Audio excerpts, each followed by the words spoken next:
নমস্কাৰ আপুনি প্ৰত্যেকখন পেপাৰত কেনেকৈ ভাল নম্বৰ পাব পাৰি তাৰে এই ভিডিঅ'টোত আলোচনা কৰিব আহিছোঁ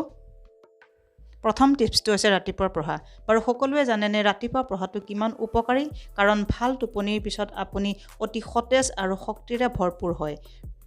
ৰাতিপুৱা শান্তিৰ পৰিৱেশ সেইবাবে এইটো কোৱা হয় যে সোনকালে শুই থাকিলে আৰু সোনকালে উঠিলে সুস্থ সমৃদ্ধিশালী আৰু বুদ্ধিমান হয় ৰাতিপুৱা কৰা অধ্যয়নটো বহু দিনলৈ মনত থাকে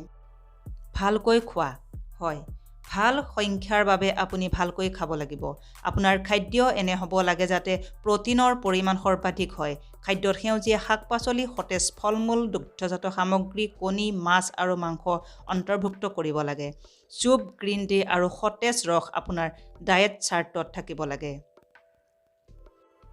আৰু অৱশ্যে জাংক ফুডৰ পৰা দূৰত্ব বজাই ৰাখক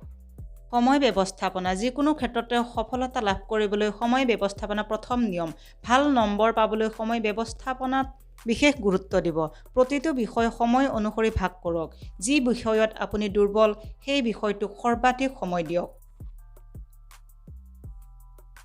বিষয়বোৰ পুনৰীক্ষণ কৰিবলৈ আমি প্ৰায়ে পূৰ্ণ সময় নিদিওঁ এই ভুল নকৰিব বিষয়টোৰ বাবে সমান সময় নিশ্চিত কৰক ধাৰণাটো বুজিব সদায় পাঠ্যক্ৰম অনুসৰি প্ৰস্তুতি চলাব নালাগে প্ৰথমে বিষয়টো বুজি পোৱাৰ প্ৰয়োজন তাৰ পিছতহে আগবাঢ়ি যোৱাটো প্ৰয়োজনীয় বহু সময়ত কি হয় যে আপুনি মুখস্থ কৰি পৰীক্ষালৈ যায় আৰু যদি পৰীক্ষা কাকতত প্ৰশ্নটো অলপ বেলেগ হয় তেন্তে আতংকিত হৈ পৰে এনে পৰিস্থিতিত যদি বিষয়টো বুজি পৰীক্ষাত বহে তেন্তে আপুনি সকলো দিশতে উত্তৰ দিবলৈ সাজু হ'ব